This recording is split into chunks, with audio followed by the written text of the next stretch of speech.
cannot change for at least 50 years. Think of it legally. That means even if all 7 million people in Hong Kong wants communism, let's say, as an extreme example, that all 7 million people has taken to communism and Marxist communism today, you can't have it because the Joint Declaration says it's the capitalist system shall be there for 50 years. That's the protection. I don't want to hear anybody, changing that. That's the fabric for Hong Kong. So these are matters which you would think is the reasonable parameters. Otherwise, you have autonomy, complete autonomy. Now, that was this year in May. And again, there was a huge row. Lawyers, people in Hong Kong, politicians says, wow, this talk, lack of residual power, that means, again, you are intervening in Hong Kong's society. You're now saying that we don't have separation of powers, that we don't have the Joint Declaration guaranteed autonomy, which is apart from foreign affairs and defense. We basically have, my expression is virtual independence. So that is the nub of my talk today. One country, two systems was a very successful political formula to solve a political problem. And it did. But as a result of solving it, one country, two systems continues to be a constitutional order, a new constitutional system. Not just for Hong Kong, for Macau as well. A lot of people forget about Macau. Right? A new constitutional, but that constitutional order doesn't have any learning or experience to it. We were thrown in the deep end. When a judge interprets the basic law, all he has is that little book in your hand. Can you imagine? Common law jurisdictions. Lawyers go to court with tons of law books, if not just to impress your clients. It's just that one booklet. The federal system in America has gone for over 200 years and is still evolving. Still a lot of research done. One country, two systems. How real is one country? Right? Or is it symbolic? Do you simply raise the flag, sing the anthem, but basically, don't mess with me, I'm independent? A lot of people think that. Forget about the legal thinking. A lot of people think that in 1997, because at that time, mainland China wasn't mainland China today. It was still regarded as very poor. We call our mainland compatriots abiu, it's a derogatory term. Low biu, it's uneducated people. Right? People look down, turns their back to China. We are the golden goose that lays the eggs in Hong Kong. We don't want to have anything to do with you. Tables were turned, weren't they? Asia financial crisis. Some say we haven't still come out of it fully. SARS, wow. Our peg was destroying us. Because of the Asian financial crisis, we were dependent, as I said earlier, on real estate to fund our expenditure. We have huge reserves. Suddenly, nobody's interested in real estate in Hong Kong with the Asian financial crisis. Right? Why? Because they have no confidence in the Hong Kong dollar. Why? Because it's pegged to the US dollar. Why? Because it's a political peg. People like Soros were attacking the Hong Kong dollar. Hong Kong government has tried to save the Hong Kong dollar, refused to move the peg. So, reserves ran out quickly, ran down. And then came SARS.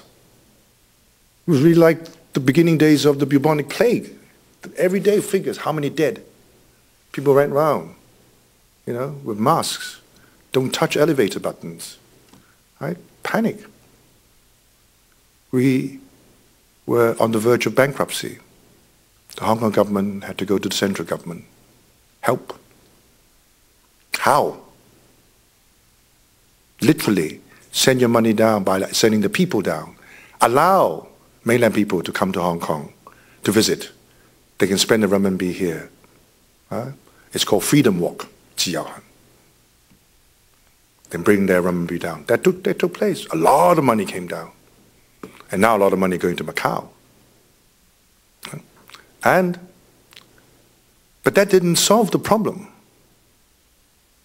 What solved the problem today is the fact that the Hong Kong dollar is now de facto backed by the renminbi, because Hong Kong is the only place where you can convert renminbi. Right? If those who are speculating thinks the Hong Kong dollar is not worth it, is overvalued, but the US government thinks the renminbi is grossly undervalued, then we back it. You can convert it freely. That's one reason why we're out of our doldrums at the moment. That attracted foreign money back again. The other reason is because the US dollar is so low that Hong Kong becomes competitive, it became attractive. But that's all just hot money. So I'm still saying the economy hasn't really completely. What we should do is to secure our position as a financial center. But that's another story, because that's another aspect of the basic law. Because the law says that Hong Kong shall be an international financial center. So when Shanghai has been saying to me quite properly that they are the commercial center of China for the last 9 years, I was quite happy with that. But on the 10th year, when they start saying we are also the country's financial center, I then took umbrage and I said, hey, this applies to you. Don't usurp my position. Next example, aviation hub of China. Anyway, what I'm trying to say is the road ahead, since this is a good time to look back at the last 10 years and look forward, is for Hong Kong to secure as much benefits, and I mean benefits in economy, in development, from its mother country as possible. Get as much as you can put under one country, all the benefits you can get. At the same time, emphasizing the difference between the two systems. So, i.e., have your cake and eat it too, to say, what I do in my household, in my society, in this house of Hong Kong, is none of your business. But whatever benefits they are floating around in the family, I want. That must be the best situation. But in order for that to happen, you have to have a regular and proper relationship between the central government and the SAR. Right? At the moment, there are a lot of people in Hong Kong society who demonize the central government. Now, I don't mind calling a spade a spade. If you look the devil in the face, hey, yeah, you are Lucifer, fine. But when the person is acting in good faith with credibility, and you're saying you're a demon, you know? I say to a very good friend of mine, Martin Lee, you may have heard his name. I always quote this conversation. I said, the way you treat China, Central People's Government of China, is like Lord Greystoke. To remind you who Lord Greystoke is, in Hollywood he's known as Tarzan. He came from aristocratic stock, but as an infant he was lost in the jungles. You know, that's how the story goes, brought up by chimpanzees. And one day he was rediscovered as a grown man, brought back to civilization, retook his family country seat, became an aristocrat again. He comes down to the dinner table, he wears a dinner jacket, he polishes his shoes, combs his hair, sits down, and Martin Lee wallops him and says, you got dirty fingernails. Now what would he do? He might go back to the jungle, wouldn't he? Or should you rather tell him nicely, that's nice, you're wearing, that's a nice suit, good effort. Oh, you polish your shoes, you've done your hair. Next time, do the nails. Right? Is China going in the right direction? Is China a communist state? In any fashion. This year they passed the property law. I don't know if you know this. It's incredible. A law that protects the right to own land and property, when the Constitution says that all land belongs to the people. It's anathema to communism. And also, it's not the content of that law that's significant that was passed this year. The process that it took. Normally a legislation, people call the NBC a rubber stamp legislation. The time it takes to raise your hand, a couple of seconds. This law took years. It didn't get passed for years because they are hardliners. But the point is this, that the MPC is evolving. You think it's a rubber stamp? No. No. Right? Dogma is gone. Communism is gone. What you have there is no different than Singapore. It's a one-party dictatorship. That's it. But it's moved a long way from what it was before. Right? And that can change as well too. They're going the right direction. Encourage it. Just join WTO. It wants to play with the rules of the game of the West. Right? Everything now has to be by law. The Constitution is the head document. Even the 3 representations of Jiang Zemin has to be put into the Constitution for it to have any status. Right? So, if it's going the right direction, what is the fear? And the problem, as I say, is this. There are people in Hong Kong who, for their own advantages, political advantages, right? Another example I use with Martin is this. You go to the Colosseum, how do you distinguish the Christians from the Romans unless you can see the lions? Right? You have to demonize somebody for political capital, fine, but don't do it at the expense of the interests of Hong Kong, because Hong Kong can't survive on its own. Look at the Chinese economy going the way it is. You think we can survive on our own? We used to be the number 3 international financial center. A few years ago, I asked government, we've dropped to number 7. I don't even want to know what it is today. Okay? We still got a long ways to go to get back on our feet, and we certainly need to strategically position ourselves within our country. Right? And what they are doing to you is showing you good faith. Right? Don't spit in that good faith.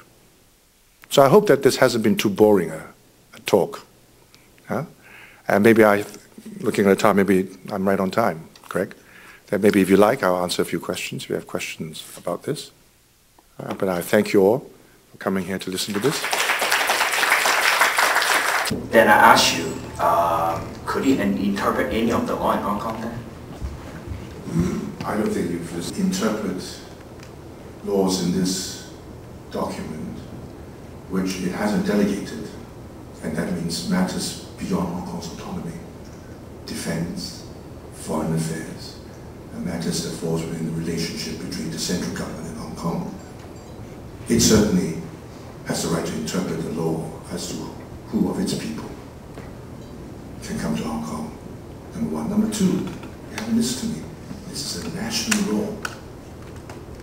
If there are matters not within Hong Kong's autonomy, how can a Hong Kong court interpret it? What about people in Guangdong, in Guangxi? It applies to them as well. We're not supreme.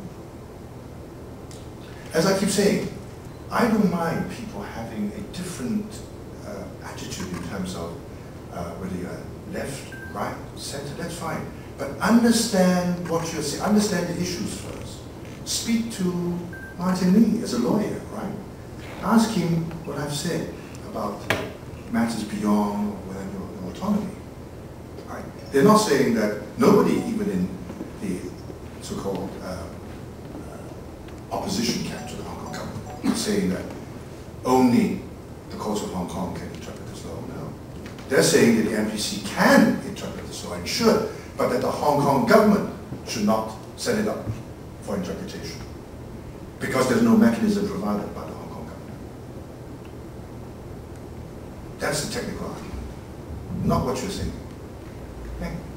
Because I'm very aware from some young friends that I have in Hong Kong who are educated in Canada and have gone back and worked very hard in social services and educational fields.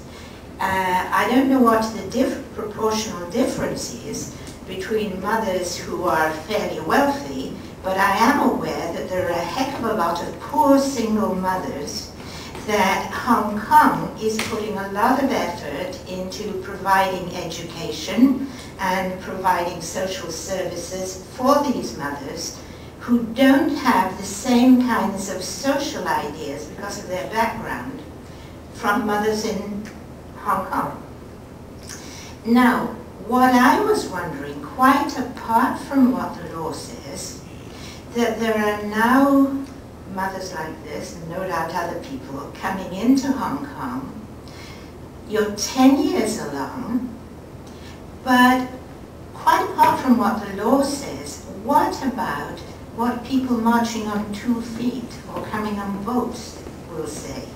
Is there starting to be any effect on Hong Kong in its way of life for people as a whole from a possible change in the composition of the population and the ideas that they have?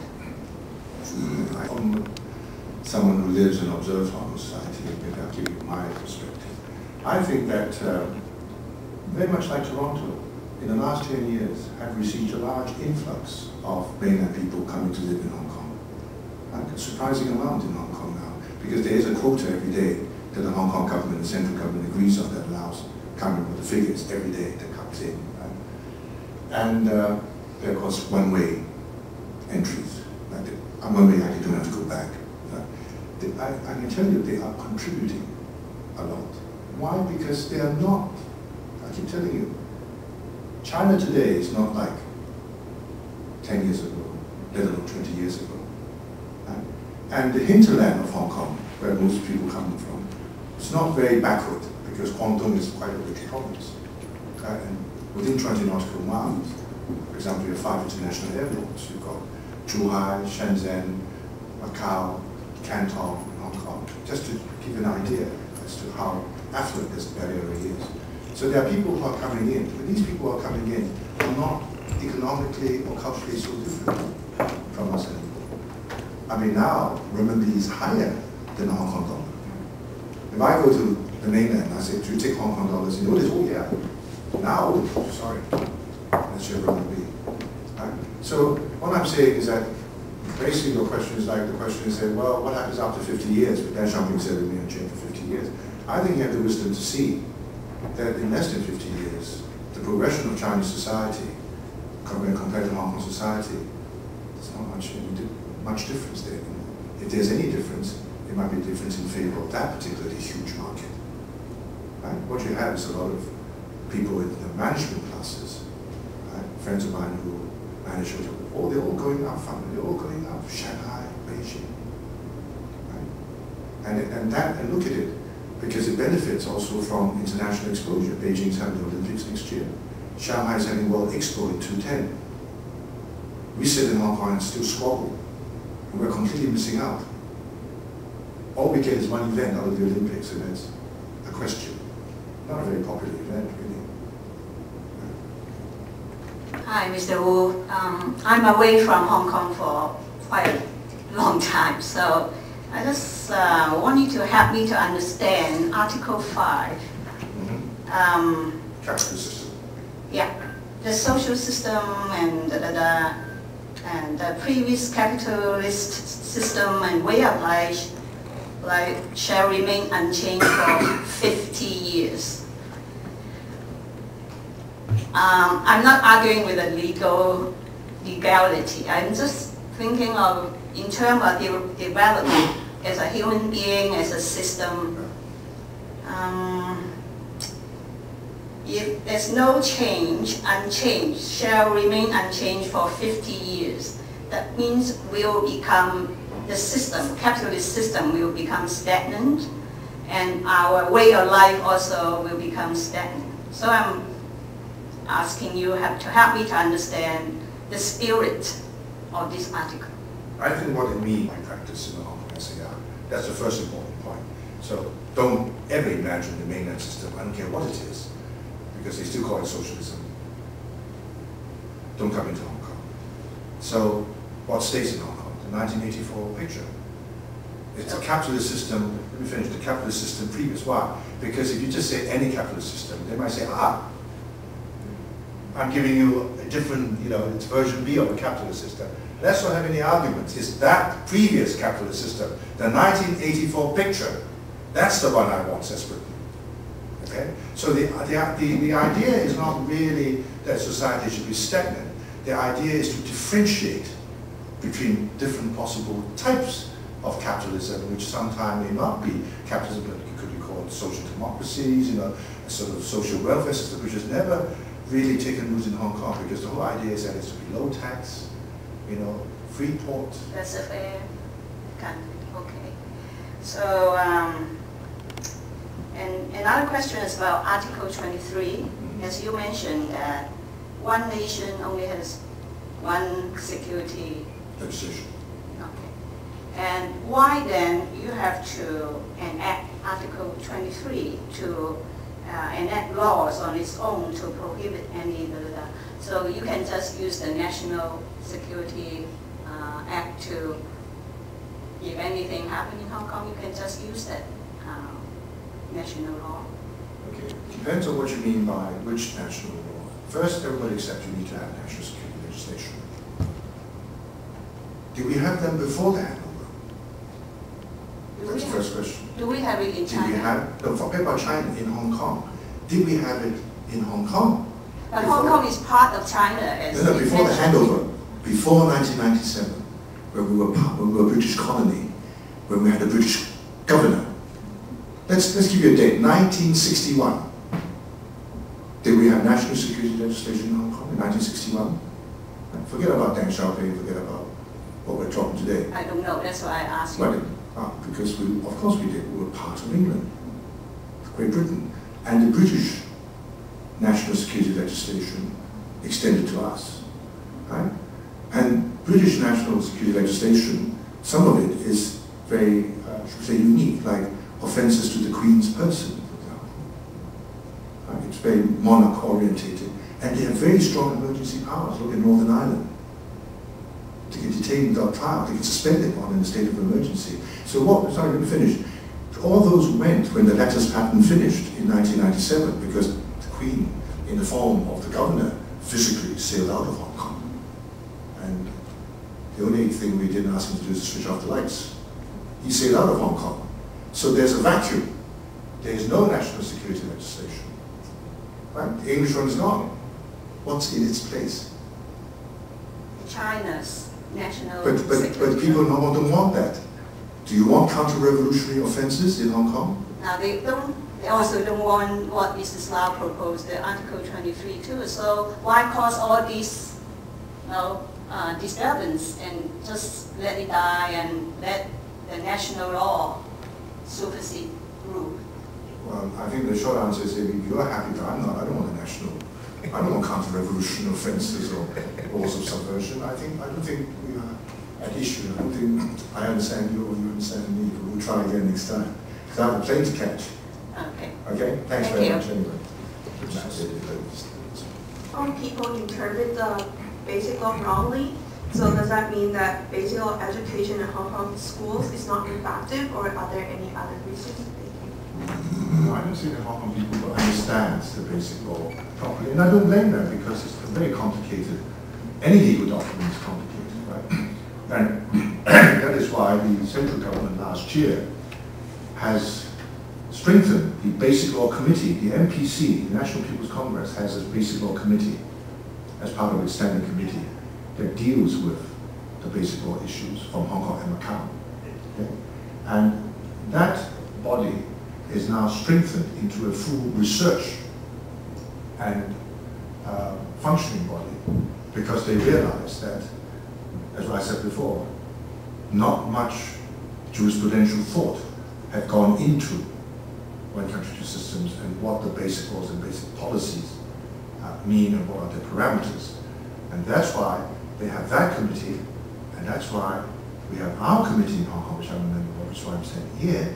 It's the Basic Law Promotion Steering Committee in Hong Kong, which is supposed to do this job in terms of the Hong Kong government. But what I'm saying is that the people of Hong Kong must also find out what they are entitled to, right? There's no dispute that the two systems should be separate. There's no dispute. I want it. I'm more anglicized than you. I dream in English. Okay? I believe in Western democracies more than you do, longer than you have. But I'm also patriotic. I don't want to see any injustice to the Hong Kong people when they could secure more from the Chinese government. Right? At the same time, we've done 10 years of emphasizing our freedom. Big part of our freedom is under attack. Universal suffrage. Who gave it to Hong Kong? The British government never asked for it. In the joint declaration, what does it say? What did they ask for? The selection of the chief executive by election, not by universal suffrage. It could be direct election. And consultation. All consultation. Can you imagine the chief executive? Forget about universal suffrage. The British just says, and that's the agreement. You just consult among a few people and say, you be the chief executive. That's what the British government asked for. The Chinese government heard the people from Hong Kong said, we would like to have universal suffrage. They wrote it in. Gentlemen, do you realize that? And the reason why we're coming to a stalemate at the moment is because of the basic policies that the British government insisted on political reform, like gradual and orderly progress came up from David Wilson, right? Balanced participation, functional constituencies, they invented it, the British. Right? Executive-led government, rather than separation of power. That's what the British government insisted on. Okay? I'm interested in what happened as far as treaties that Hong Kong may have come under within the British system, all kinds of multilateral treaties, and when changing to being under China, has that caused many problems at all? No. No, you were able to solve all of those. In a word, that Hong Kong was entitled to keep its positioning Okay. in all international, like WTO, air rights, air movements, and that's why we have bilateral relations with other countries, like Canada and America. America has a U.S.-Hong Kong Policy Act. And human rights treaties and things like that, have you been able to retain?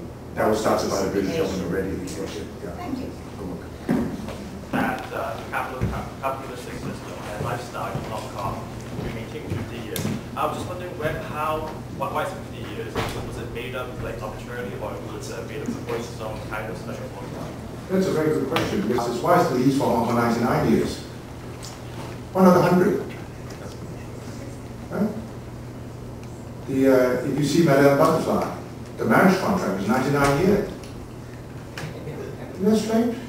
Is there something, in those days, in the 19th century, that people got stuck, there's some superstition about a whole century, 99? 50, I mean.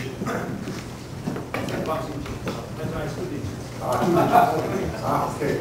Well, 50 years, I personally think that Deng Xiaoping took that date because he thinks that the way that China is going under his blueprint, his game plan, the two shall definitely meet within that time.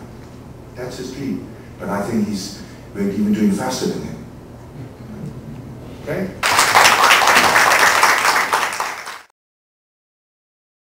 睇北美啲人，我去咗華盛頓睇美國政府，見到國務院，見到國會，即係嗰個係一大半嘅，係嘛？咁所以你話北美咧，淨係 Toronto 嘅喎。北美就Toronto美國嗰啲係啊。但美國我冇見到市民咯，因為我美國淨係我對政府嘅喎，2日就見都見好多嘅代表啊，即係喺呢個Business Association 呢度啲華人代表見過好多。我好 surprise 就係好多人唔清楚。好多人都即係差唔多清一色咧。完咗之後，講完咗之後，同我傾偈見面咧都話你唔講我都唔知。唔知部分咧唔清楚嘅。咁即好多部分啲23條即係基本方針政策都未聽過，係咪？聯合聲明好多都未睇過，係嘛？但係呢樣嘢咧應該咧，你會覺得佢哋應該知喎。點解好多人係香港移民嚟加拿大嘅咧，都係因為1984嘅問題，即係1984年簽咗聯合聲明，係嘛？就開始諗移民嚟啦。